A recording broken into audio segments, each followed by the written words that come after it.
মাগুরার শ্রীপুরে ৫ বছরের শিশু যৌন হয়রানির শিকার, থানায় ধর্ষণের চেষ্টায় মামলা, অভিযুক্ত আসামি ওয়ালিয়ার আটক। মাগুরা প্রতিনিধি আশরাফ হোসেন পল্টুর পাঠানো ভিডিও প্রতিবেদনে দেখুন বিস্তারিত।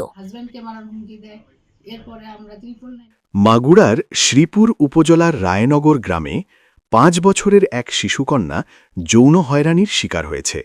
এ ঘটনায় নির্যাতিত শিশুটির পরিবারের পক্ষ থেকে তার নানি মনোয়ারা বেগম বাদী হয়ে শ্রীপুর থানায় অভিযুক্ত ওয়ালিয়ার রহমান নামে এক ধর্মীয় শিক্ষকের নামে মামলা করেছেন। মামলার সূত্র ধরে পুলিশ ওয়ালিয়ার রহমানকে আটক করে জেল হাজতে প্রেরণ করেছেন।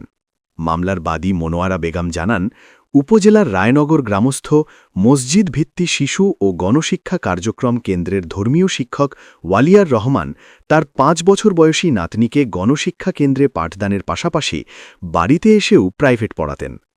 প্রতিদিনের ন্যায় গত ১৭ ফেব্রুয়ারি দুপুরে শিক্ষক ওয়ালিয়ার রহমান তার নাতনিকে বাড়িতে পড়াতে আসেন। শিক্ষকের ওপর বিশ্বাস রেখে নাতনিকে শিক্ষকের কাছে পড়তে দিয়ে তিনি কিছু কেনাকাটার জন্য পার্শ্ববর্তী নাকল বাজারে যান।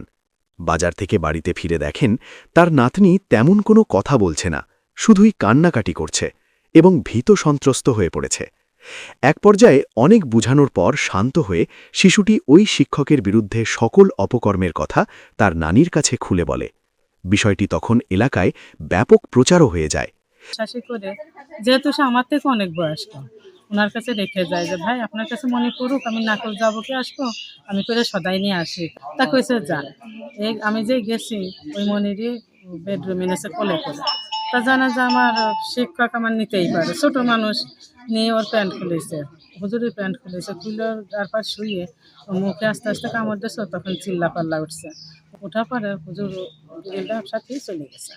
এখন আমি বাড়ি এসে দেখি যে পাশের বাড়ি কামড়ে নিয়ে মারিয়ে আর আমার নাকে ওই মনি কান্তি কান্তি চোখ দুটো খুলে গেছে। আমি তো বলুন তোমার কী হয়েছে, আমার ইয়া কী হয়েছে?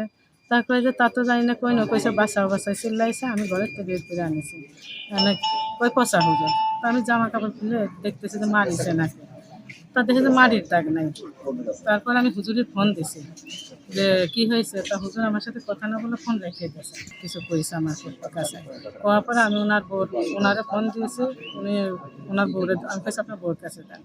বিটা মানুষের কাছে কতই তো লজ্জা লাগে। ওনার বউর কাছে সব কিছু কইছি যে আপনি আসেন। ওনার বউ আসে না, আজ যাবানে কাল যাবানে পরশু যাবানে, আমারে ঘুরাইছে বুঝছেন। সেদিনকে আগে সেটা ওনার বউরে আটকাইছে যে আপনি আটকাইছে, ওলিয়ারের বউরে আটকাইছে যে আপনি আগে আপনার স্বামীর নিয়ে আসেন, এর বিচার হবে। কারণ ওনার দেখলি হলিয়ারে দেখলি নাতি চিল্লা পাল্লা করে, স্কুলেও যেতে চায় না, দেখি মিথ্যে কথা। সে আমার স্বামী এই ধরনের না। এখন আমার এই মামলাটাকে ধামাচাপা দেওয়ার জন্য, আসামি জেলে এই নর্মাল করার জন্য আমাদের উপরে দায়ভারটা দিয়েছে। এখন এই বিচারটা আপনাদের কাছে আমি চাই।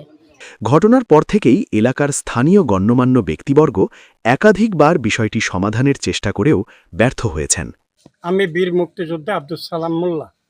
আমি এসে শুনলাম যে ওই মহিলা বাড়ি ছিল না, ওই বাচ্চাটার মা। কিন্তু যা শুনলাম তাতে তো এর বিচার হওয়া উচিত, অন্তত মুসলমান হিসাবে। এখন এর বেশি তো আমি কিছু দেখিও নাই আর জানিও না। ঘটনাটা খুব গুরুতর এবং জঘন্য। এই জঘন্য ঘটনার পরেও আমরা তাদের নিয়ে বড় কিছু করব না বিধায় তাদেরকে আপোষের জন্যই জানাইছি। না ধরার পরে যখন আমরা দেখে আমরা যখন মীমাংসা পালাম না, তখন আমরা কেসের মাধ্যমে গেছি। যেহেতু কেসের মাধ্যমে গেছি, এর সাজা বা যে ঘটনা, এত বড় নেকারজনক ঘটনা, এই ঘটনার শাস্তি আমরা চাবই। কেসের কাউন্টার কেস করার জন্য এটা ওরা নিজেরাই করাই, এটাই হয়েছে। শেষ পর্যন্ত ভুক্তভোগী পরিবার কোনো উপায়ন্তর না পেয়ে গত ২০ এপ্রিল সোমবার ৫ বছরের শিশু ধর্ষণ চেষ্টার অভিযোগ এনে শ্রীপুর থানায় একটি মামলা করেন। এই মামলার অভিযোগে পুলিশ বুধবার গভীর রাতে লম্পট শিক্ষক ওয়ালিয়ার রহমানকে আটক করে আদালতে সোপর্দ করেন। আদালত দীর্ঘ শুনানির পর উক্ত শিক্ষককে জেল হাজতে প্রেরণ করেন। মামলার বাদী অভিযোগ করে আরও বলেন, আসামি ওয়ালিয়ার রহমান জেলে রয়েছে, কিন্তু তার পরিবারের লোকজন বাদীকে মিথ্যা অজুহাতে মিথ্যা মামলা দিয়ে হয়রানি সহ বিভিন্নভাবে ফাঁসানোর চক্রান্ত করে যাচ্ছে। বাদীর পরিবারে কোনো পুরুষ মানুষ বাড়িতে না থাকায় অসহায় পরিবারটি চরম নিরাপত্তাহীনতায় ভুগছেন। এ বিষয়ে শ্রীপুর থানার অফিসার ইনচার্জ আতাউর রহমান বলেন, মামলাটি তদন্তাধীন রয়েছে এবং মূল আসামি আটক করে জেলে পাঠানো হয়েছে।